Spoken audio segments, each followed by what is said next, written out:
Hi, Luke. I'm glad you're back. I'm sorry you experienced whatever unpleasantness in life you experienced. One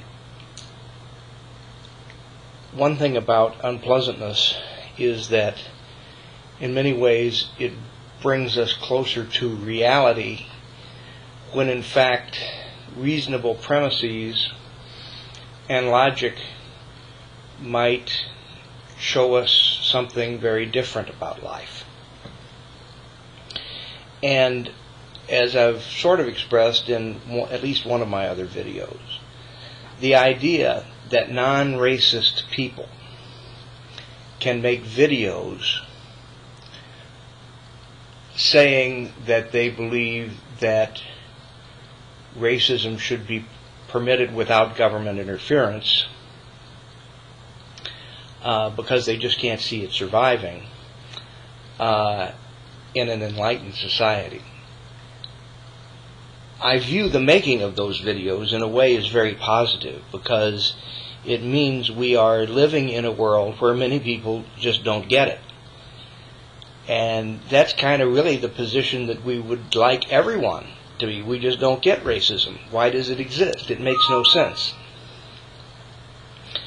But in fact, reality teaches a different lesson. That the struggle for equal rights, for the recognition by the majority of the humanity of different races, I mean, we're basically talking blacks in the United States, took a long time. There were a great many people who, in many ways, we would have considered enlightened, who were in support of it.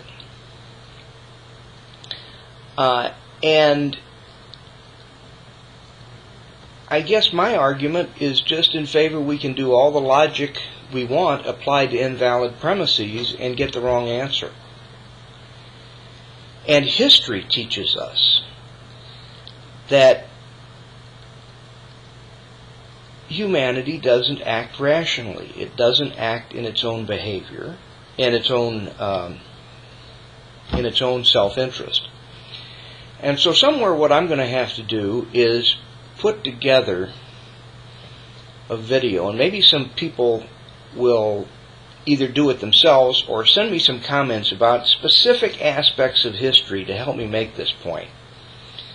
That so much of the anarchism arguments are based on a question of why would anybody do thus and so? And history is just one story after another of people doing thus and so when it was irrational to do so, certainly from our perspective looking back and from their perspective at the time. So as I'm saying, the fact that you can ask these questions is a good thing. It means you don't get it, from my standpoint. And another thing it does is, I don't know that Canada ever really did have a race issue, did it? And from that standpoint, it really is another example of people either because they are displaced in time or in location, view it so easy to see the solution to other people's problems as though once it's explained to them, oh yeah, that was one of your points. How do you solve this? You just explain it to them. If you lived through the 60s, I don't think you would particularly agree with that, or you would have particularly seen that working in action. But anyway, I understand, I do believe to some extent where you're coming from. You're coming from the standpoint that you really can't see why it would make any sense for someone to act in a racist manner. And so what I think it's incumbent upon the rest of us to do, or some of us to do, is to look at history and say what evil can exist will exist if permitted.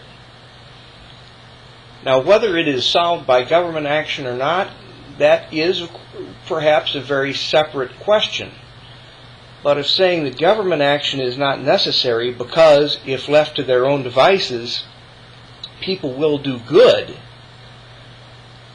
I'm not so sure that's a highly supportable position either in some contexts. So that's all I can say for now. Not much proof there, but it's going to be something I'm working on. I've never been much of a historian, and perhaps we could get some historians engaged here